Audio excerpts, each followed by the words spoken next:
Guys, welcome back to my channel. We have another US Women's National Team roster drop today, guys. This time for 3 friendlies. Yes, you heard me, 3 friendlies. 2 against Ireland and 1 against Canada. Alright, so Game 1 against Ireland will be on June 26th at 9 p.m. Game 2 will be on June 29th at 3 o'clock p.m. Then on Wednesday, June 2nd, the US will face Canada. That game is at 7:30 p.m. and all these times are Eastern Standard Time. These games are going to be a lot more challenging. Canada has always been a rival for the US. They can always compete with the US. As for Ireland, they can definitely put up a good fight as well, so don't count them out just yet.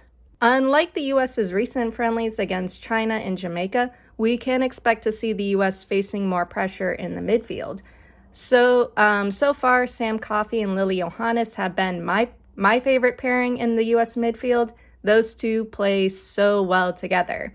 And it's not even the fact that they connect well with each other. It's the fact that they know what they're supposed to do and they do well in their positions.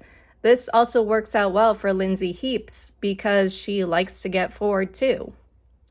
When it comes to this roster, I'm not entirely sure who Emma Hayes is going to call up. We had the friendlies against China and Jamaica not too long ago, or it doesn't feel too long ago. Maybe she will stick with that roster, or maybe she will switch things up. I heard she might make some changes here and there. That being said, let's get into it, starting with the goalkeepers. All right, so I did find out later that Emma Hayes is going to stick with domestic players in the NWSL, meaning she's not going to be calling up the players that play in Europe, mainly because their seasons ended not too long ago and she wants them to rest, which is totally fair and understandable. But yeah, that being said, on to the goalkeepers. For goalkeepers, Angelina Anderson, Claudia Dickey, and Mandy McGlynn. Alright, so no Valentillis Joyce since she plays for Man United, but we got Dickey, McGlynn, and Anderson, which is all good. Dickey and McGlynn were called up for the last camp, but they didn't get to play. Hayes went with Fallon for both games, but when it comes to these games, we do have a chance of seeing these 3. I would like to see Dickey get some playtime. She's pretty solid in goal and has been doing pretty well this season so far, and she has great aerial ability, kind of like Fallon. That being said, on to the defenders. For defenders, Carrie Abello, Jordan Bugg, Naomi Girma, Lily Reel, Tara McKeown, Avery Patterson, Izzy Rodriguez, Emily Sams, Emily Sonnet, and Giselle Thompson. Girma is pretty much a staple and a need in the back line, so yeah, that's understandable. Sonnet is here, what a spaz. Patterson and McKeown are back. Giselle Thompson is back. She got called up to the last camp but had to leave early due to an injury.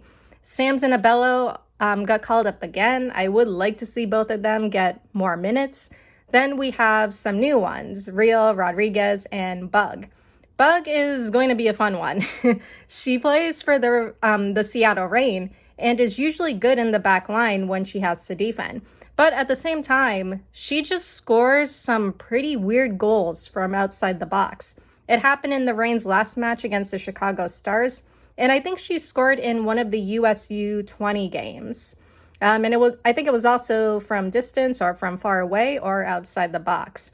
So yeah, she tends to turn up in important moments. Anyway, the backline in these games is likely going to face a lot of pressure, especially when it comes to Canada. The most experienced defenders in the backline are probably Sonnet and Girma and maybe Rodriguez.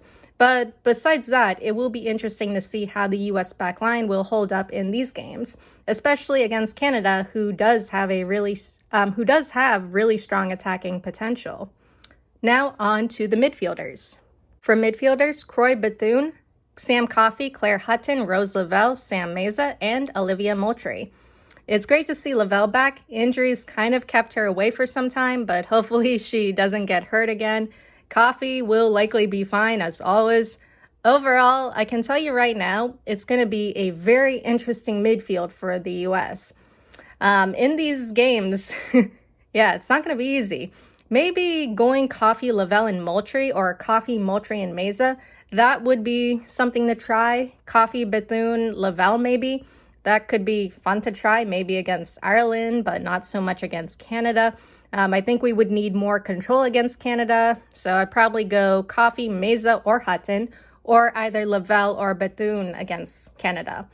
Meza is an interesting call-up. She's been doing all right for the Reign. She provides good control in the midfield, and while she can connect with the attack, she does need to create more of those build-up plays. Maybe she'll do it for the US in these games, but if not, she will still be able to provide that control needed in the midfield, especially against a team like Canada. As for Ireland, I think the US will be okay in the midfield, but it will likely depend on how aggressive Ireland will be with their pressure in the midfield. Like, will Ireland fight for more control, or will they just let the US attack them and wait for those opportunities to counter? It will be something to watch out for. That being said, on to the forwards. For forwards, Lynn Biandulo, Michelle Cooper, Yasmin Ryan, Emma Sears, Ali Sentnor, and Alyssa Thompson. I like these forwards. Ryan is back, which is good. Her and Thompson will be able to get forward and create a few chances here and there. You can probably add Sears to that as well, but maybe give her more playtime. I kind of forgot how she did for the US in the past. I kind of forgot what I said about her, so I do want to see more of her. I do like Sentnor too. I would like to see her grab some goals in this game. We could also see goals from Biandulo and Cooper as well. Yeah, I think this is an alright selection of forwards. Will they face resistance from Ireland and Canada? Definitely. The goals will not be easy to come by like they were against, say, China and Jamaica. I think the US will be okay against Ireland. They will likely be on the attack for that game, but it will likely come down to how well they can control the midfield or how well they can maintain control and whether Ireland will put them under pressure. I think in the past, Ireland have gone with 5 in the midfield, probably a 3-5-2 if I remember correctly. I haven't seen their recent games, but that could be something the US needs to watch out for. They have to be careful not to get overwhelmed in the midfield if Ireland decides to go with 5 in the midfield. If the US can up their pace, get their touches and movement right, they will be able to break through Ireland's defense. As for Canada, that is where the US will be facing the most pressure and challenge.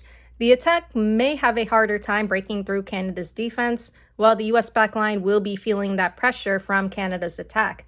It's not going to be an easy one, especially if Canada is going to be playing their more veteran players. The midfield is going to be something to watch out for. The US backline will also raise some questions because up to this point, they haven't really faced much challenge yet. As for the US attack, they need to score a goal or two. But yeah, I'm really missing Johannes now. Coffee is probably like, yeah, I'm missing Johannes too. Hell, Germa is probably thinking, I'm missing Fox. But she still has Sonnet and Sams and Mickey Owen and Patterson, so she'll be okay. Anyway, that's about it. These games are going to be interesting and fun, but also challenging. That is all I have for you guys today or tonight. Let me know what you think of this roster and Hayes' decision to stick with domestic players for this one.